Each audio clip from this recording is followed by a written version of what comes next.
한국항공우주산업 KAI 은 27일 국산 경전투기 FA-50PH 위 필리핀 납품이 직접 비행, 페리플라이트 방식으로 개시됐다고 밝혔다.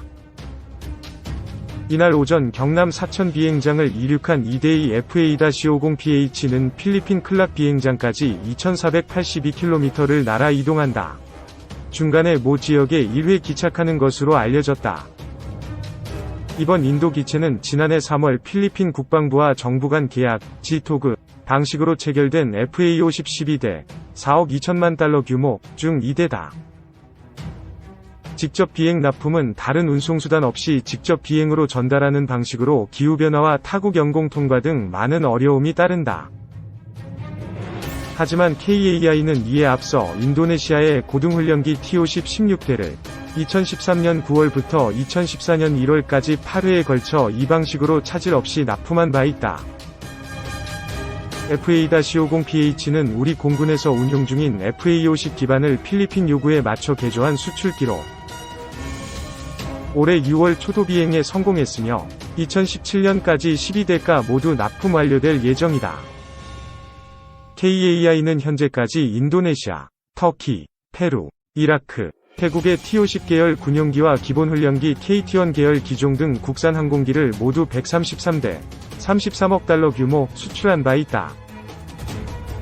아울러 1000대 규모, 약 38조 원의 미국 고등훈련기 도입에 T-50을 내세워 수주전을 벌이고 있다. 2. 국산 FA-50, 말레이시아서 중합작기와 경합 무장 수준이 승패. 말레이시아의 전투기 도입 사업에 도전장을 내민 국산 경공격기 FA-52 중국과 파키스탄이 공동 생산한 기종과 치열한 경합을 벌이는 것으로 알려졌다. 방산업계에서는 항공기 수출 시장에서 한국이 중국 합작 기종과 처음 맞붙은 이번 경합은 사거리 50km 이상의 미사일 등 전투기에 탑재되는 무장 수준이 승패를 가릴 것으로 전망했다. 군의 한 소식통은 11일 한국과 유럽, 중국 및 파키스탄 공동 생산, 인도 등이 말레이시아의 전투기 수주전에 뛰어들었다며 한국의 FA-50과 중국 및 파키스탄이 공동 생산한 JF-17이 치열하게 물밑 경합을 하고 있다고 전했다. 이 사업에는 프랑스 라팔, 유럽 유로파이터, 미국 F-18 등도 참여했다. 그러나 말레이시아는 가격 문제로 FA-50, JF-17, 인도의 테자스, 이탈리아의 M346, 러시아의 Y130 등 경전투기, 공격기로 하향의 기종을 선정할 것으로 전해졌다. 말레이시아는 1990년대에 생산된 러시아 미그-29를 대체하고자 18대가량의 신규 전투기 구매를 추진 중이다. 중국은 파키스탄을 통해 자금 지원 희망 등 상당히 우호적인 조건을 내세워 한국의 FA-52 어려움을 겪는 것으로 알려졌다. FA-50은 최대 마하 1.5위 속도로 비행하며 F4, F5보다 우수한 최첨단 전자장비를 탑재하고 있다. 적 레이더의 경보 수신기, RWR, 적 미사일 회피용 체프 발사기, CMDS 등을 탑재해 뛰어난 생존력을 갖추고 있고 야간 공격 임무 수행을 위한 야간 투시 장치, MVIS도 내장되어 있다. JF-17은 최대 마하 1.8로 비행하며 멀티모드 화력관제 레이더, 적외선 탐지 추적 장비, IRST 등을 장착하고 있다. 대함 순항미사일을 탑재했다. 2019년 2월 파키스탄이 인도와 공중전을 벌일 때 투입했으나 위력을 발휘하지는 못한 것으로 알려졌다. FA-50과 JF-17에 탑재된 항공전자 장비 성능이나 재원 등이 유사하므로 결과적으로 무장 수준 등에서 승패가 날 것이란 관측이 나온다. 소식통은 한국 측은 개발비 때문에 한국형 전투기 KF-21 블록-1에 탑재할 독일제 단거리 공대공 미사일 아이리스-T 사거리 25km 등의 무장을 말레이시아에 제시했다면서 그러나 말레이시아 측은 사거리가 더 긴 미사일 탑재를 원하는 것으로 안다고 전했다. 여기에다 FA-50 12대를 구매한 필리핀도 2차 사업 12대가량을 추진 중인데 사거리가 긴 미사일 탑재를 원하는 것으로 알려졌다. 필리핀은 중장거리 미사일을 탑재한 스웨덴의 그리펜 에도뇽을 돌리고 있으나 가격 문제로 고심하는 것으로 전해졌다. 일각에서는 FA-50의 최대 사거리 50km 이상의 열추적 공대공 미사일 아스람, ASRAAM 급이라도 장착해 수출 전략을 재수립하자는 주장도 나온다. 아스람은 자동 적외선 탐색 및 추적 시스템이 있고 조종사 헬멧 장착 조준기 등을 통해 목표물의 정보를 받는다. 정부 소식통은 KAI 측에서 FA-50의 무장 수준 개선 방안을 검토하고 있다며 기체 연료통을 키워 항속거리를 늘리면서 사거리 300km 급의 중거리 미사일도 탑재하는 방안을 연구하는 것으로 안다고 전했다. 3. 중 해상민병대 행패에 맞서는 한국산 무기. 최근 중국 어선 200여 척이 필리핀의 배타적 경제수역 EEZ에있는 암초를 2달 가까이 점거한 채 수십만 필리핀 어민들의 생명과 생계를 위협하고 있습니다. 필리핀 정부가 본격적인 군사력 동원을 고심하는 지경입니다. 필리핀 정부와 주요 외신에 따르면 문제의 중국 어선단은 순수 민간인이 아니라 해상민병대라는 중군사 조직입니다. 해상민병대는 국공내전 시절 국민당에 대항하기 위해 창설됐습니다. 평시엔 생업에 종사하다 비상시에 군으로 편입되는데 이를 위해 정규 군사훈련도 받고 군인과 같은 수준으로 봉급과 연금 혜택을 받는다고 합니다.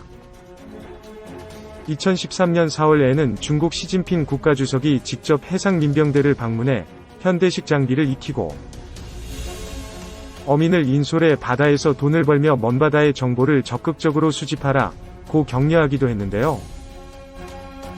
최근 남중국해에서 필리핀과 영토 분쟁이 심해지자 중국은 필리핀 앞바다에 있는 휘트선 산호초, 휘트선 리프에 해상민병대를 투입한 겁니다. 정규 해군 대신 민병대를 투입해 필리핀의 군사대응을 차단하는 회색지대 전략으로 보입니다. 필리핀 정부는 항의 성명을 내고 즉각적인 철수를 중국에 요구했습니다. 산호초 부근에 몰린 문제의 중국 선박들에 대해 필리핀 정부는 맑은 날씨에도 조업활동 흔적이 없는 데다 어민들조차 보이지 않고 야간에 환하게 불을 밝히고 있다고 조목조목 항의했습니다. 미국 정부도 남중국해에 항공모함을 보내 중국에 강한 경고를 보내고 있는데요. 필리핀이 무장 공격을 받는 경우 미국은 미국 필리핀 상호 방위조약에 따른 의무를 지게 된다면서 군사 개입 가능성을 중국에 주지시켰습니다. 이러한 항의에도 중국 정부는 단지 기상이 좋지 않아 피항한 어선들을 무슨 근거로 퇴거시키냐면서 오히려 필리핀 어민들이 중국 어민들을 탄압하고 있다고 주장하고 있습니다. 필리핀은 모르쇠로 일관하는 중국에 맞서 군함과 전투기를 배치하고 나섰는데요. 지난 3월 28일에는 필리핀 전투기가 초저공 비행을 하며 중국 해상민병대를 위협했습니다. 이때 출격한 전투기는 FA-50PH, 우리나라가 생산한 FA-50의 필리핀 수출용 기체입니다. FA-50은 대한민국에서 만든 최초의 경전투 공격기인데요. 경전투기 겸 경공격기인 다목적 군용기입니다. 노후화된 F5 전투기 등을 대체할 목적으로 개발됐으며 최대 속도는 마하 1.3, 최대 이륙 중량은 13.5톤입니다. 총 12대의 FA-50을 수입한 필리핀은 유사시 바로 임무를 수행할 수 있게 기관포와 정밀유도탄, 매버릭 공대지 미사일을 탑재시켜 초기 임무에 투입하고 있습니다. 쪽집게 타격 2특기인 FA-50은 중국 해상민병대에 큰 위협이 되고 있습니다. 해상에는 우리나라가 건조한 호세 리잘 함과 콜라드얍 함이 배치됐습니다. 호세 리잘함은 2800톤 급의 호위함으로 우리 해군의 대구급 함선을 토대로 제작돼 2020년에 수출됐습니다. 콜라드얍함은 2019년에 간단한 보수 과정을 거쳐 필리핀에 무상으로 공여된 우리 해군의 포항급 퇴역 초계함입니다. 특히 콜라드얍함은 우리나라에서는 은퇴했지만 필리핀에서는 쌩쌩한 현역으로 중국의 침범에 당당히 맞서고 있습니다. 뿐만 아니라 이전보다 훨씬 자세히 중국의 침범 행태를 포착해내고 있습니다. 콜라드얍함은 지난해 2월 영해에 진입한 중국 군함을 퇴거시켰는데요. 당시 중국 군함이 사격 통제 장치를 가동해 콜라드얍함을 조준했다가 발각됐습니다. 실제 발사 버튼만 누르지 않았을 뿐이지 중국 해군이 필리핀에 선전포고를 한 것이나 다름없는 행위입니다. 콜라드 야팜은 몇 달 뒤 필리핀 영해에서 활동 중인 중국 잠수함까지 잡아내는데 성공했습니다. 이는 필리핀 해군 역사상 최초의 성과라고 하는데요.